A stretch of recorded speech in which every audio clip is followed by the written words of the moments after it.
আপোনালোকে এই ভিডিঅ'টো যদি আপোনালোকে সম্পূৰ্ণ ভিডিঅ'টো চাই তেতিয়াহ'লে আপোনালোকে আচলতে অনলাইনত আপোনালোকে কেনেকৈ তীৰ কাটিব পাৰে তো সেইখিনি কথা আপোনালোকে বুজি পাব আৰু দেখিবলৈ পাব আপোনালোকে কেনেকৈ অনলাইনত তীৰ কাটে আৰু যদি আপোনালোকে অনলাইনত তীৰ কাটিব খোজে তেতিয়াহ'লে আপোনালোকে এই ভিডিঅ'টো সম্পূৰ্ণ ভিডিঅ'টো চাই থাকিব তো তেতিয়াহ'লে আপোনালোকে অনলাইনত তীৰ কাটিব পাৰিব। তো এতিয়া আমি গুগলত সাৰ্চ কৰিম onlinetircounter.com। অলপ লোডিং হোৱাৰ পিছত আপোনালোকে চাই আছে এনেকৈ এটা ইণ্টাৰফেচ আহিব আপোনালোকৰ সন্মুখত। আপোনালোকে একেবাৰে ওপৰত যে আছে onlinetircounter.com তো আপোনালোকে তাতে ক্লিক কৰিব। ক্লিক কৰাৰ পিছত আপোনালোকে চাব এনেকৈ এটা ইণ্টাৰফেচ আহিব। এইটো হৈছে onlinetircounter.com।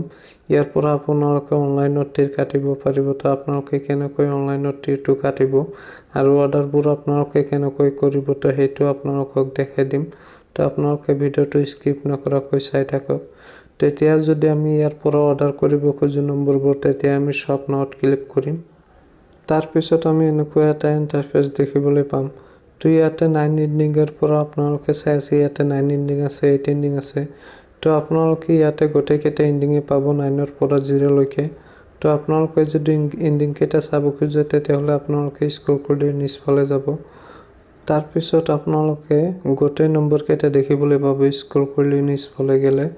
তো আপোনালোকে ইয়াৰ পৰা যিকোনো এটা সিলেক্ট কৰিব। সিলেক্ট কৰাৰ পিছত আপোনালোকে 4টা অপচন দেখিবলৈ পাব। আপোনালোকে আচলতে নম্বৰটো ক'ত কাটিব সেই 4টা অপচন আহিব। তাৰ পৰা আপোনালোকে যিকোনো এটা অপচন সিলেক্ট কৰি ল'ব। আপোনালোকে আচলতে নম্বৰটো ক'ত কাটিব। তো যিকোনো এটা সিলেক্ট কৰি লোৱাৰ পিছত আপোনালোকে ইয়াতটো চাৰ্ট কৰিব। ইয়াতটো চাৰ্ট কৰাৰ পিছত আপোনালোকে চাব ওপৰত ৰাইট সাইডত আপোনালোকে এটা চাব তাতে আপোনালোকে ক্লিক কৰি আপোনালোকে এনেকুৱা এটা ইণ্টাৰফেচ দেখিবলৈ পাব। মানে ইয়াতে আপোনালোকে অৰ্ডাৰবোৰ আপোনালোকে প্লিজ অৰ্ডাৰত তেতিয়া ক্লিক কৰিব লাগিব। তেতিয়াহ'লেহে আপোনাৰ অৰ্ডাৰটো হ'ব। তেতিয়া আমি প্লিজ অৰ্ডাৰত ক্লিক কৰিম। তাৰপিছত আমি ইয়াৰ পৰা আমি পে' কৰিব লাগিব।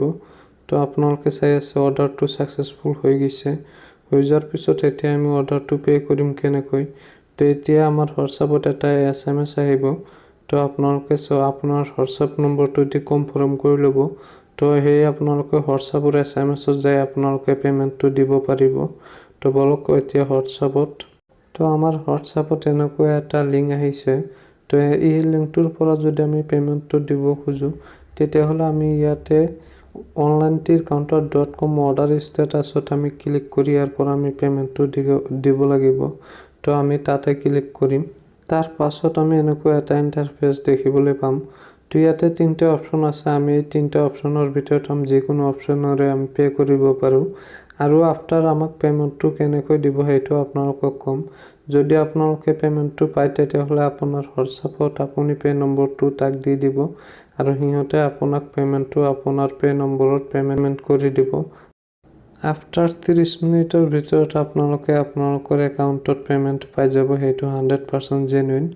তো আপোনালোকে ভিডিঅ'টো চাই নিশ্চয় বুজি পাইছে আচলতে আপোনালোকে কেনেকৈ অনলাইনত তীৰ কাটিব পাৰে। তো আপোনালোকে অনলাইনত তীৰ কাটিব আৰু ভিডিঅ'টো শেষলৈ চোৱাৰ কাৰণে ধন্যবাদ জনাইছোঁ আপোনালোকক।